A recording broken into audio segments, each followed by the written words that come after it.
यहाँ पे तमाम जनता है, उनसे जान लेते हैं वो क्या सोचती है।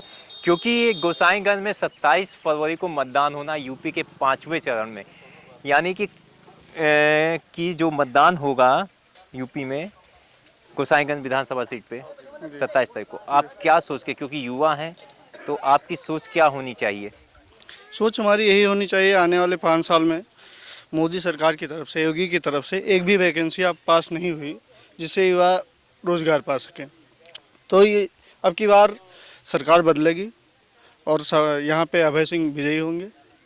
धन्यवाद। चलिए, बिल्कुल सरकार बदलेगी और गोसाईगंज से अभय सिंह जीतेंगे। गोसाईगंज की बात हो रही है तो गोसाईगंज में 2 बाहुबली नेता हैं। खब्बू तिवारी, जिनकी पत्नी चुनावी मैदान में है भाजपा से, और दूसरे अभय सिंह, ये भी बाहुबली नेता है, एक बार विधायक रह चुके हैं समाजवादी पार्टी से। और भी जनता है, उनसे पूछ लेते हैं वो क्या सोचती है इस बार विधानसभा चुनाव को लेकर। दादा, आपका नाम क्या है? रामकलप। रामकलप। आपको क्या लगता है यहाँ से कौन जीता है? यहाँ से समाजवादी पार्टी जीतेगी। चलिए, यहाँ से समाजवादी पार्टी जीतेगी। और भी लोग हैं, उनसे पूछ लेते हैं वो क्या सोचते हैं। दादा, आपका नाम? भाई साहब, कहाँ जा रहे हो, बता दो। समस्याएं नहीं बताओगे तो उसका समाधान कैसे होगा? चलिए, समस्याएं ये नहीं बताएंगे और समाधान का सोचेंगे, इसी समाधान हो जाए। भाई साहब, आपका नाम? त्रिभुवन। त्रिभुवन। त्रिभुवन जी, आपको क्या लगता है इन 5 सालों में कुछ काम हुआ है भाजपा सरकार ने? कुछ नहीं, बेरोजगारी बढ़ी, महंगाई बढ़ी, सांड बढ़े इनके।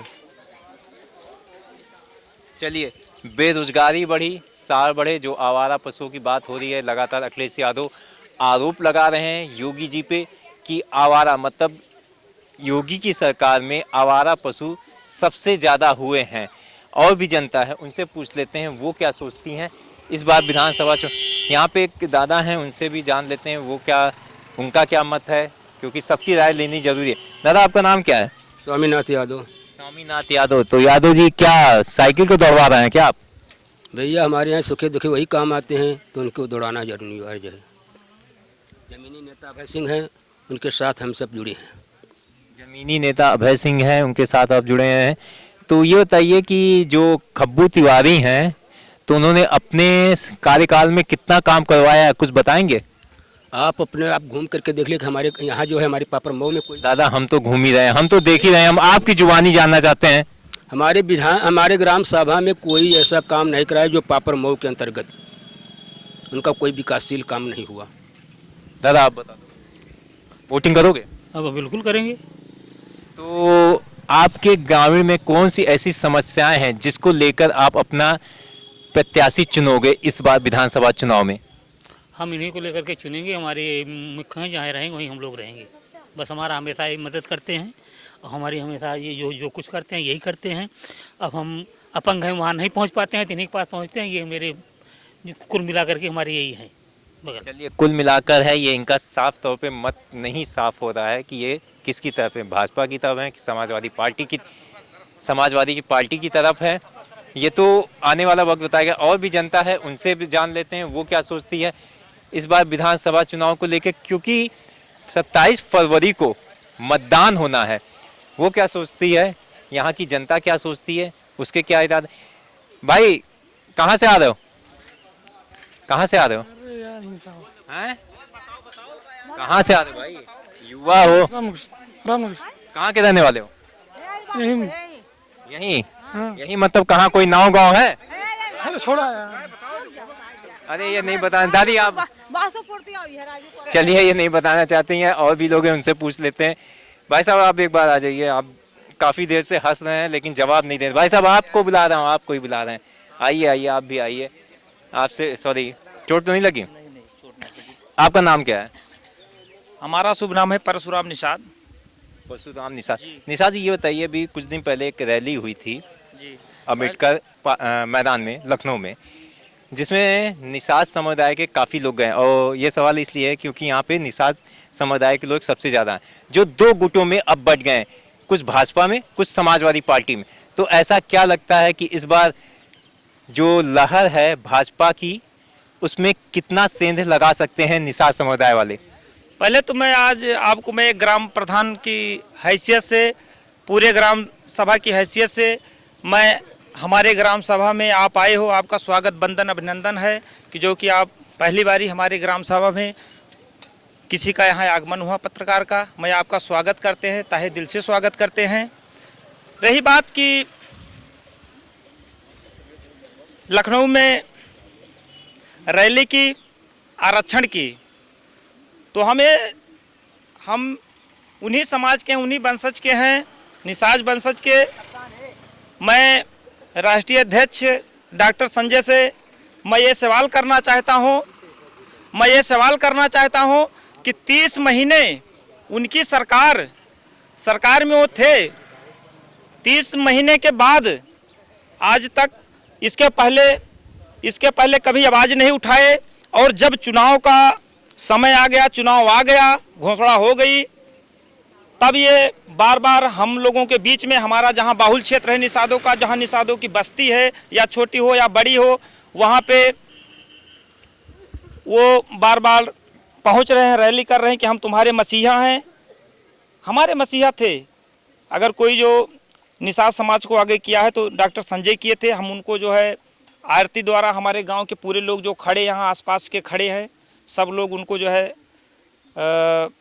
आरती किए, उनको वहाँ तक पहुँचाए। लेकिन जब से इस मुद्दे पे जब भटक गए, जो है आरक्षण के मुद्दे पे खास तौर जब से भटक गए, तब से निषादों में 2 फंड हो गया है। अच्छा दादा, आपसे एक सवाल है।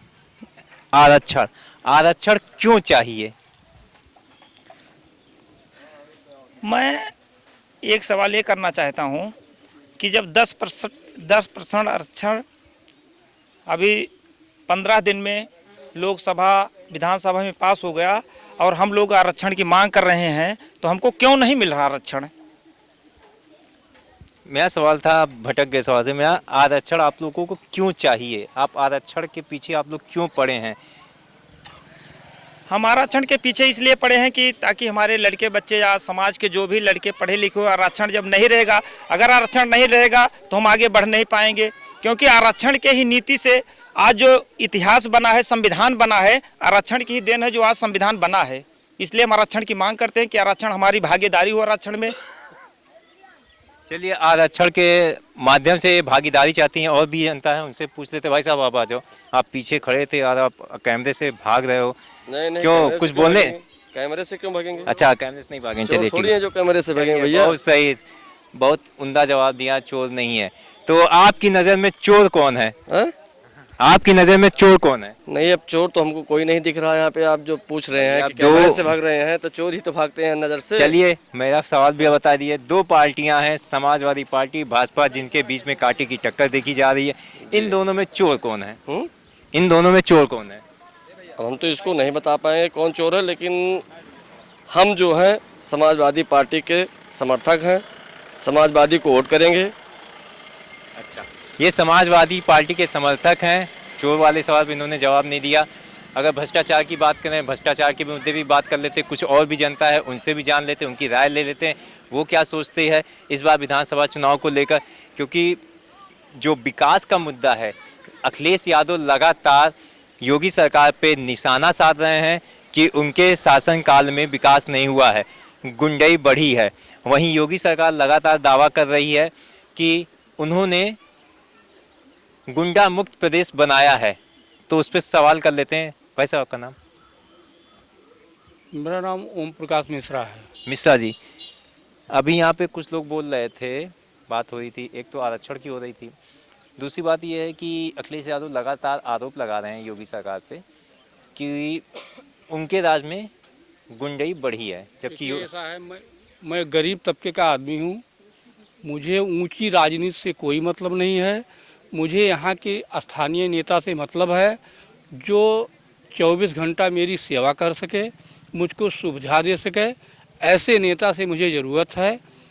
और तो आपकी नज़र में स्थानीय नेता कौन है? बड़ी राजनीति को छोड़ देते हैं, हम गोसाईगंज की बात करें। मेरे सहयोग में आज 20 साल से मैं प्रैक्टिस कर रहा हूँ। अभय सिंह से जब से मेरा संपर्क हुआ है, हमारी लगातार उन्होंने मदद की है। अभी मैं 20 दिन पहले एडमिट था हॉस्पिटल में। वैसे मैं पेशे से प्राइवेट चिकित्सक हूँ, लेकिन मेरी मदद वो जो है अपने स्तर से किया जो यथासंभव हो सका। तो हमारे तो नेता वही हैं। अब वो मेरी लगातार मदद कर रहे हैं, तो हमारे नेता तो वही हैं। तो क्या लगता है इस बार वो जीत जाएंगे गोसाईगंज से? बिल्कुल, हमारा तो प्रयास अपने से जुड़े लोगों से, समाज से और स्तर से, तो मेरी यही व्यवस्था है, मेरा यही प्रयास है कि वो फाइट हो जाए। चलिए, जो कांटे की टक्कर देखी जा रही है अभय सिंह और खब्बू तिवारी की पत्नी में देखी जा रही है। भाई साहब एक और हैं, युवा हैं, थोड़ा सा भाई हमारा मुद्दा सिर्फ रोजगार का है। आपका मुद्दा रोजगार का है। तो योगी जी 6.5 लाख लोगों को नौकरियां दे दी हैं, आप बोल रहे हैं रोजगार मुद्दा है। योगी जी से पूछिए, 2018 में टेक्निकल वैकेंसी आई है, 2022 चल रहा, अभी तक पेपर नहीं करवा पाए, 486 पोस्ट की, और 6 लाख किसको जवाब दे दिए। और आरोप भी अखिलेश पे लगा दिए कि उनके राज में 6.5 लाख मिला और अखिलेश के राज में 2 लाख। हम लोग ट्विटर पर सबसे ज्यादा कमेंट किए हैं, लखनऊ में सबसे ज्यादा धरना दिए हैं, और हम ही लोग एनटीपीसी को चढ़ के इलाहाबाद में निरस्त भी करवाए हैं। आप उनसे पूछिए कि जब हम लोग धरना दे रहे थे तो लाठी क्यों चलवा रहे थे।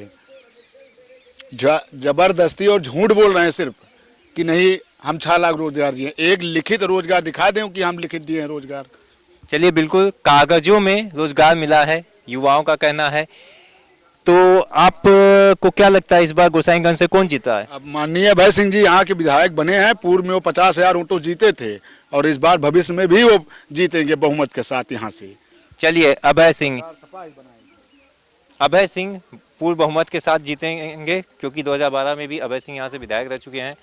और जो 2017 की बात करें तो 2017 में जो मार्जिंग थी भाजपा और समाजवादी पार्टी के जो प्रत्याशी हैं, मौजूदा प्रत्याशी हैं अभय सिंह, वो ज़्यादा नहीं था, 7 से 8 हज़ार वोटिंग का अंतर था। यहाँ और भी जनता है, उनसे पूछते हैं वो क्या सोचती है इस बार विधानसभा चुनाव को लेकर।